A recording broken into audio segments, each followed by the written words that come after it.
Bonjour, nous nous retrouvons ensemble pour partager un moment de méditation à l'occasion de ce 4e dimanche de la Passion. Nous pensons que nous avons besoin, dans les circonstances particulières que nous traversons, nous avons besoin de mettre à part dans notre vie, dans notre quotidien, des moments de méditation, des moments de prière, des moments de recueillement. Ce moment sera centré aujourd'hui sur le texte biblique retenu pour notre méditation, le chapitre 36 du 2e livre des Chroniques, qui nous parle d'espoir malgré les apparences. Le divin n'abandonne pas définitivement les siens à leur triste sort, semble dire ce texte en définitive, comme nous le verrons. Mais nous voulons commencer ce temps de recueillement en écoutant un premier cantique, un cantique pour cette période liturgique de l'année qui s'intitule « À l'agneau de Dieu ».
Dieu, nous ne savons guère te tenir compagnie en ta passion. Mais toi, tu sais nous tenir compagnie en nos malheurs. Apprends-nous donc à combattre le dérisoire et l'opaque de la souffrance par la liberté, la force et la persévérance de l'amour. Délivre-nous de nos envies de contourner les obstacles comme de notre complaisance à y sombrer. Donne-nous l'impatience de ceux qui aiment et la patience de ceux qui comprennent, afin que nous devenions aptes à écouter, désireux de guérir et actifs pour lutter.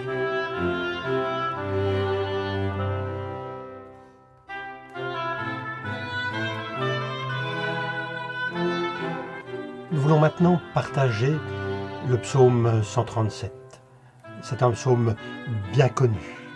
Il évoque l'exil du peuple d'Israël à Babylone. Ce psaume nous aide déjà à entrer dans notre réflexion du jour. Au bord des fleuves de Babylone, nous étions assis et nous pleurions, nous souvenant de Sion. Au saule des alentours, nous avions pendu nos harpes.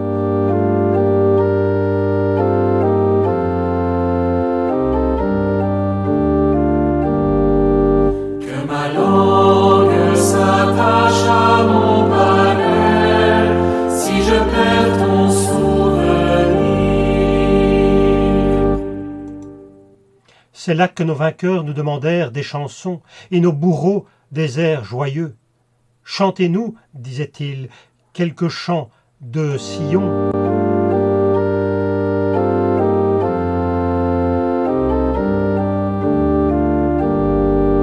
Que ma langue s'attache à mon palais, si je perds ton souvenir. Comment chanterions-nous un chant du Seigneur sur une terre étrangère? Si je t'oublie, Jérusalem, que ma main droite m'oublie.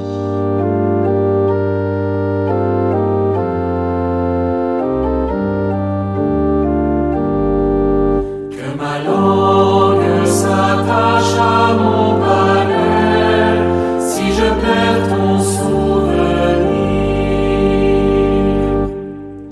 Je veux que ma langue s'attache à mon palais, si je perds ton souvenir, si je n'élève Jérusalem au sommet de ma joie. Seigneur, si je chante le long de mon chemin, c'est que je peux t'adorer dès le matin. Oui, Seigneur, je veux te louer, car je suis dans la joie. Un jour tu m'as pris par la main, je m'en souviens. Un jour tu m'as pris par la main, je ne crains rien. Seigneur, ta parole, oui, je veux l'écouter. Je peux aussi te parler dès le matin. Oui, Seigneur, je veux te louer, car je suis dans la joie. Un jour tu m'as pris par la main, je m'en souviens. Un jour tu m'as pris par la main, je ne crains rien. Seigneur, dans ce monde, j'irai parler de toi. Tu seras tout près de moi dès le matin. Oui, Seigneur, je veux te louer, car je suis dans la joie.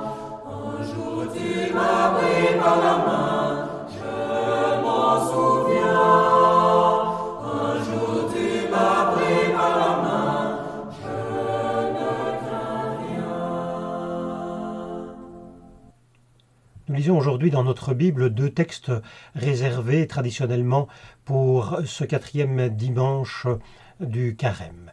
Le premier se trouve dans le 2e livre des Chroniques au chapitre 36 à partir du verset 11. Sédécias avait 21 ans lorsqu'il devint roi de Juda. Il régna 11 ans à Jérusalem. Il fit ce qui est mal aux yeux du Seigneur son Dieu, et il refusa même de reconnaître ses fautes devant le prophète Jérémie, qui lui parlait de la part du Seigneur. Le roi Nabuchodonosor lui avait fait prêter serment au nom du Seigneur Dieu, mais malgré cela, Sédécias se révolta contre lui. Il s'entêta, refusant catégoriquement de revenir au Seigneur, le Dieu d'Israël. De même, les grands prêtres et les chefs du peuple, tous plus infidèles les uns que les autres envers Dieu, se livrèrent aux pratiques abominables des populations païennes et profanèrent le temple que le Seigneur s'était consacré à Jérusalem. Le Seigneur, le Dieu de leurs ancêtres, plein d'amour envers son peuple et son temple, envoya à de nombreuses reprises des messagers leur parler de sa part. Mais les Israélites bafouèrent les messagers, se moquèrent des prophètes et négligèrent les paroles de Dieu. Alors le Seigneur finit par laisser éclater sa colère contre eux au point qu'ils ne purent rien faire pour y échapper. Il fit envahir le pays par le roi de Babylone et livra tout à son pouvoir. Ce roi massacra les soldats jusque dans le sanctuaire. Il n'épargna ni les jeunes gens, ni les jeunes filles, ni les adultes, ni les personnes âgées. Il prit tous les objets de la maison du Seigneur, grands ou petits, ainsi que les trésors de la maison de Dieu, du roi et des ministres, et il emporta le tout à Babylone. Les Babyloniens incendièrent la maison de Dieu, démolirent la muraille de Jérusalem, mirent le feu aux belles maisons et détruisirent tous les objets précieux de la ville. Le roi exila à Babylone ceux qui avaient survécu au massacre. Ils devinrent ses esclaves, puis ceux de ses descendants, jusqu'à l'avènement de l'Empire perse. Ainsi se réalisa la parole que le Seigneur avait prononcée par la bouche du prophète Jérémie. Le pays sera abandonné pendant 70 ans, jusqu'à ce que soit achevé son temps de repos, pour compenser les périodes de repos qui n'ont pas été observées. Durant la première année du règne de Cyrus, roi de Perse, le Seigneur décida d'accomplir la parole qu'il avait prononcée par la bouche du prophète Jérémie. Il fit naître dans l'esprit de Cyrus l'idée de publier dans tout son empire, de vive voix et par écrit, le texte suivant. « Voici ce que proclame Cyrus, roi de Perse. Le Seigneur, le Dieu des cieux, a soumis à mon autorité tous les royaumes de la terre. Il m'a chargé de lui reconstruire un temple à Jérusalem, dans la province de Juda. Tous ceux d'entre vous qui appartiennent à son peuple sont invités à regagner Jérusalem. Que le Seigneur, leur Dieu, soit avec eux. »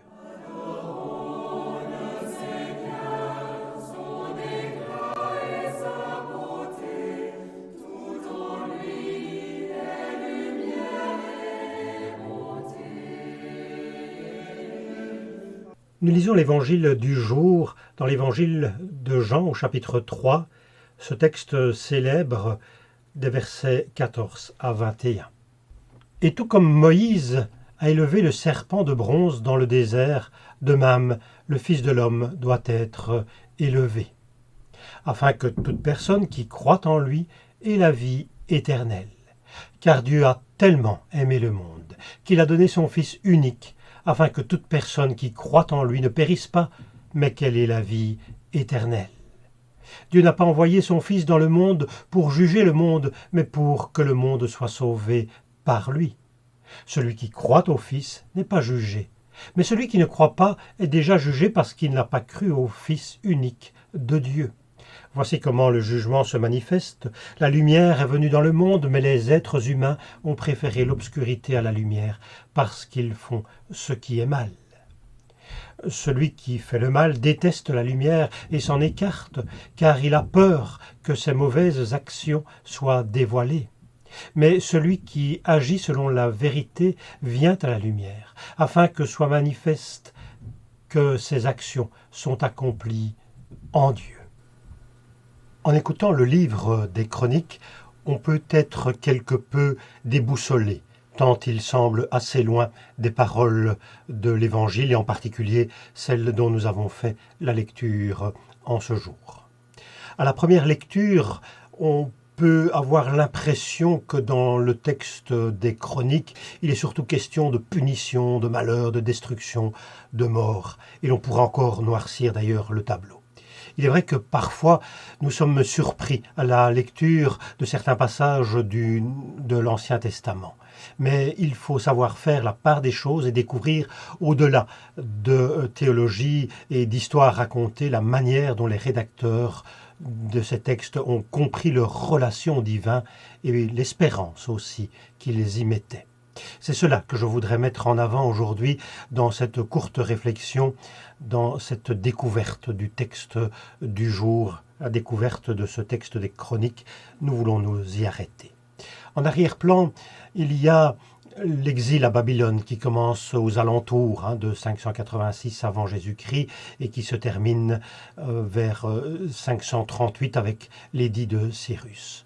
Le texte lu relate une certaine vision de cet exil, mais il n'est pas un texte historique comme on l'écrirait aujourd'hui dans nos livres d'histoire. Il répond surtout à certaines interrogations par rapport à cet exil. Pourquoi cela est-il arrivé? Qui est responsable?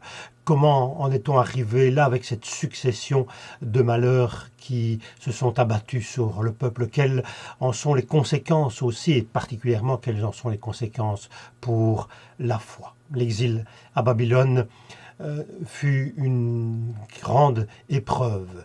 C'est perdre son pays, se voir menacé d'être privé de sa langue, de sa foi, de sa culture, avec le risque de perdre donc son identité collective.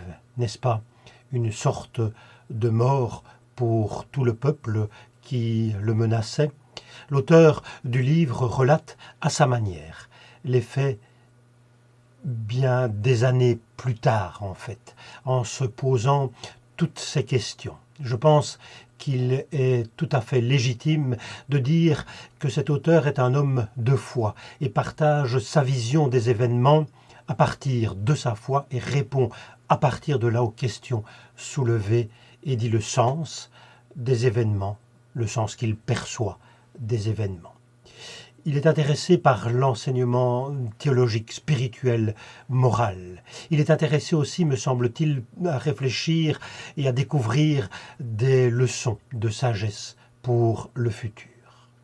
Dans le livre des Chroniques, nous avons comme schéma théologique des auteurs du livre le modèle suivant, un modèle qui se répète. Dieu a établi une alliance avec son peuple. Le peuple, au fil des ans, rompt cette alliance. Il est alors puni par Dieu. Le peuple se repent et au final retrouve l'état de bonheur qui caractérise le respect de part et d'autre de l'alliance, après un temps de repentance donc. Et l'histoire se répète alors. L'exil est l'un de ces épisodes le plus terrible, certainement. Les causes de ces épisodes, les causes de cet exil ici mis en avant dans ce chapitre des Chroniques, c'est l'éloignement du peuple de l'alliance que Dieu avait établie avec lui. Entre autres, le texte souligne qu'il s'est livré à des cultes païens. Il y a aussi un entêtement dans des mauvaises coalitions avec des ennemis, le non-respect de termes de la loi de Moïse. Ici, ce qui est souligné, c'est le non-respect des périodes de repos de la terre. Tout cela fait donc que le peuple s'est éloigné de Dieu, de l'alliance que Dieu avait établie avec lui et qui a comme conséquence donc de se retrouver dans cette situation terrible. Évidemment, on ne peut qu'être pour le moins étonné avec la théologie des auteurs de ces textes qui disent que les malheurs arrivent par punition en quelque sorte, en tout cas que c'est Dieu qui est là derrière, que c'est Dieu qui les envoie. Mais au-delà de cette manière de comprendre les événements, ce sens que l'on en donne, il y a un autre message. Dieu, malgré toutes les infidélités, reste le Dieu de l'alliance. Lui reste dans cette alliance. Quand le peuple est au fond du gouffre de l'infidélité, Dieu veut encore et toujours l'en sortir pour que vive cette alliance qu'il a établie avec eux. L'idée, me semble-t-il, que l'auteur tente de faire passer cette épreuve montre que le peuple a trahi. Mais cette épreuve deviendra donc un temps de purification et de reconstruction. D'ailleurs, toute épreuve est temporaire, semblent dire les textes. Le peuple retrouvera son pays, il rebâtira son temple, il fera l'expérience de la fidélité de Dieu au travers de tout cela. Dieu est toujours capable de pardonner. C'est aussi cela que ces textes nous invitent à comprendre. Aujourd'hui, nous pouvons relire alors ces passages de la Bible pour y trouver une espérance. Voici donc ce que m'inspire ce texte pour aujourd'hui.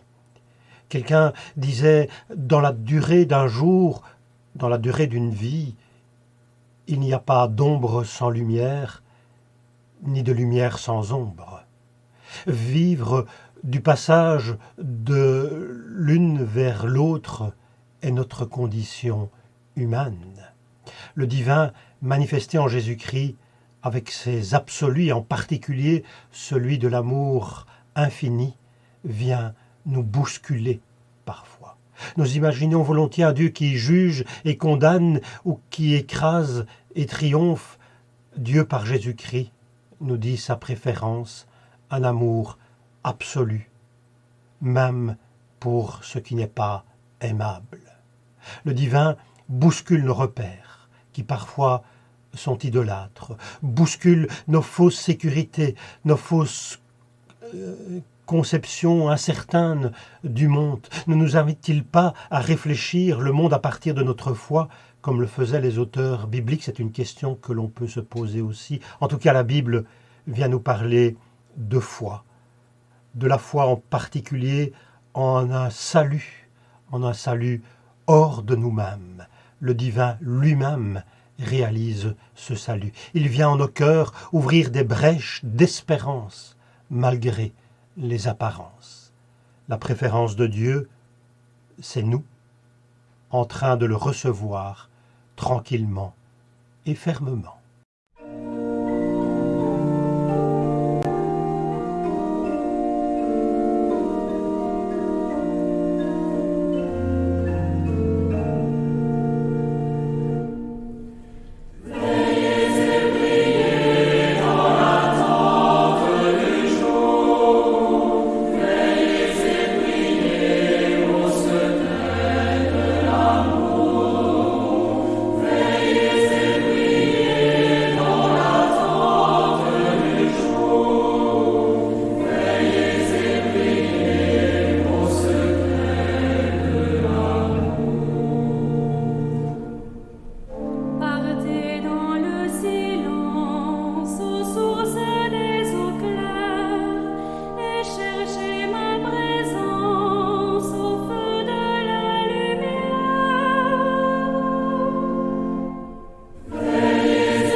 Abba notre Père, je viens te dire merci. Tu es sans cesse pour moi le Dieu des possibles. Sans cesse tu me dis que tu seras là dans ma journée et dans mon avenir. Sans cesse tu me montres en Jésus-Christ que tu viens me délivrer de ce qui me préoccupe et m'empêche de vivre. Sans cesse tu me laisses entendre ta parole. Elle m'interroge, me conduit plus loin, m'encourage. Sans cesse tu y laisses la trace de témoins que je reçois comme des frères et sœurs.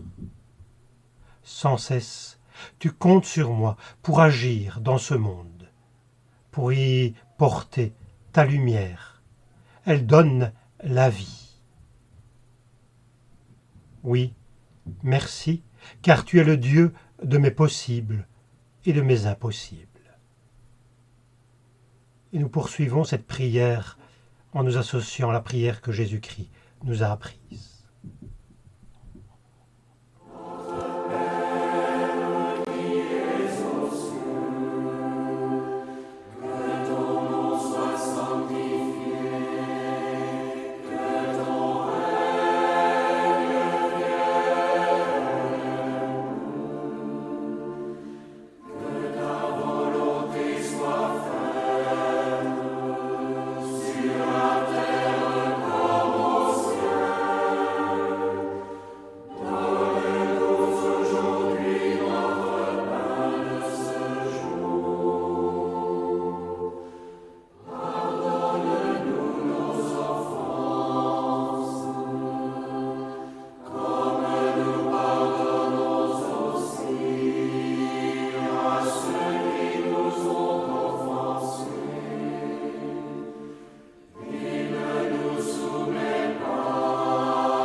L'amour de Dieu nous entoure, la force de Dieu nous soutient, et la paix de Dieu emplit nos cœurs. Amen.